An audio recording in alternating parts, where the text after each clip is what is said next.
The start, you could say the start, once upon a time there was a cynical weatherman.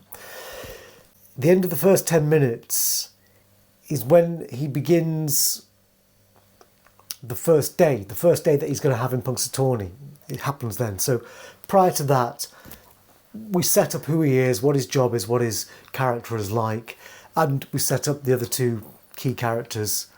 In fact, we could say the friend, the potential friend Mirror character is the cameraman, but he's blocked out from that role. The inciting incident being the repeated day. At the end of the second 10 minutes, his day 2 repeats.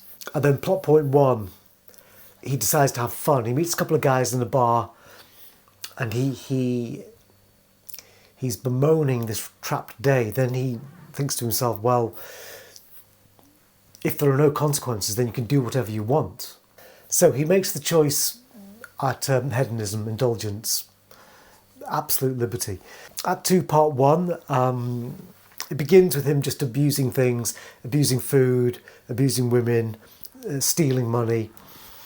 The midway in Act 2, part 1, the bridge, the pinch, is his cafe date with Andie MacDowell. The structure starts to become around his interaction with her. And so he spends the second half of Act 2, part 1 trying to trick her.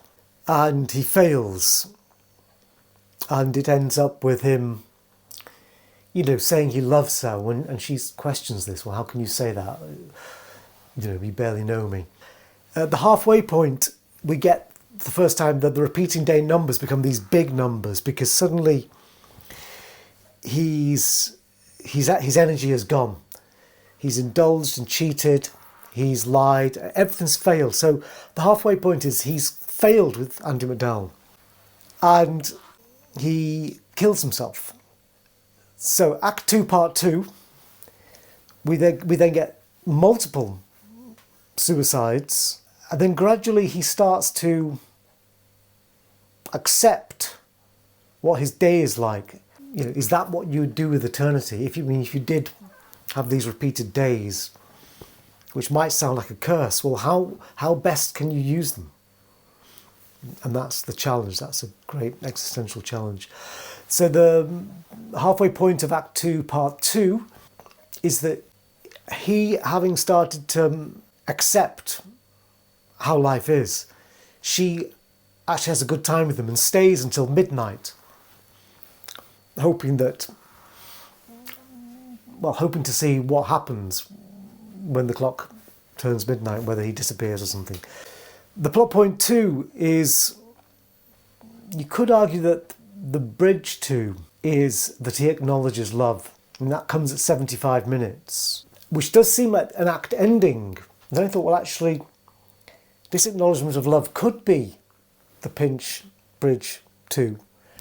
Because maybe the plot point 2 is the death of the old man, in that he repeatedly tries to save the life of the old homeless guy.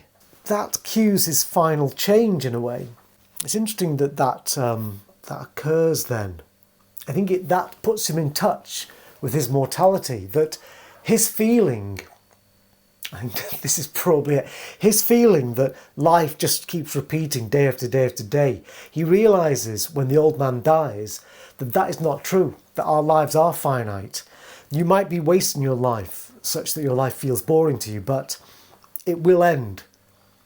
The clock has started.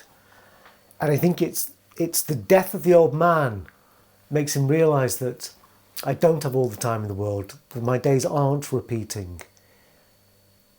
I'm making them repeat by not using my time in a worthwhile way.